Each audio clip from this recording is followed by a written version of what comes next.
বিসমিল্লাহির রহমানির রহিম। মাননীয় সকল সংসদ সদস্যবৃন্দ, গতকাল বিরোধী দলীয় নেতা একটি প্রস্তাব উপস্থাপন করেছিলেন দেশের চলমান পরিস্থিতি নিয়ে। আমরা সকলেই আলোচনা করে একমত হয়েছিলাম, বা একটি বিষয়ে আমরা সকলেই উপনীত হয়েছিলাম মাননীয় স্পিকার, যে এটি একটি বৈশ্বিক প্রবলেম। সারা বিশ্বেই এই সমস্যার তাপ ছড়িয়ে পড়েছে। মাননীয় বিরোধী দলীয় নেতা ওনার বক্তব্যে বাংলাদেশের এটি যে কনসার্ন সেটি এক্সপ্রেস করেছিলেন উনি, এবং ওনারা প্রস্তাব দিয়েছিলেন ওনাদের পক্ষ থেকে যে ওনাদের কাছে কিছু পরামর্শ আছে। সরকারি দল এবং বিরোধী দল আমরা একসাথে সেই বিষয়গুলি নিয়ে কাজ করতে পারি।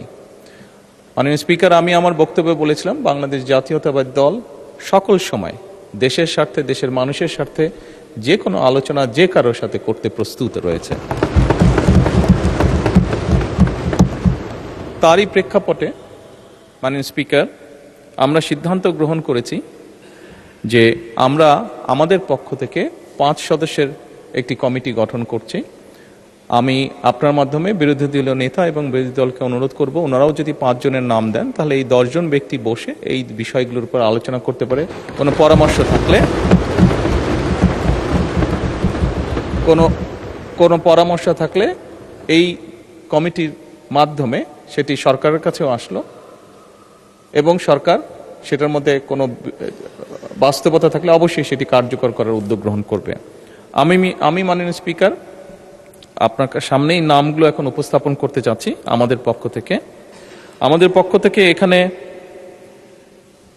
মাননীয় জ্বালানি মন্ত্রী জনাব ইকবাল মোহাম্মদ টুকু, প্রতিমন্ত্রী জনাব অমিত, এবং মাননীয় সংসদ সদস্য এবি মাশরাফ উদ্দিন নিজাম, লক্ষ্মীপুর 4, মঈনুল ইসলাম খান শান্ত, মানিকগঞ্জ 2, মিয়া নুরুদ্দিন অপু, শরীয়তপুর 3। এই 5 জনকে আমরা প্রস্তাবনা করছি। মাননীয় স্পিকার, আমি বিরোধী দলীয় নেতাকে অনুরোধ করব ওনাদের পক্ষ থেকে নামগুলো যদি দ্রুত আমাদের কাছে দেন তাহলে এই কমিটি দ্রুত কাজ শুরু করতে পারবে। ধন্যবাদ মাননীয় স্পিকার।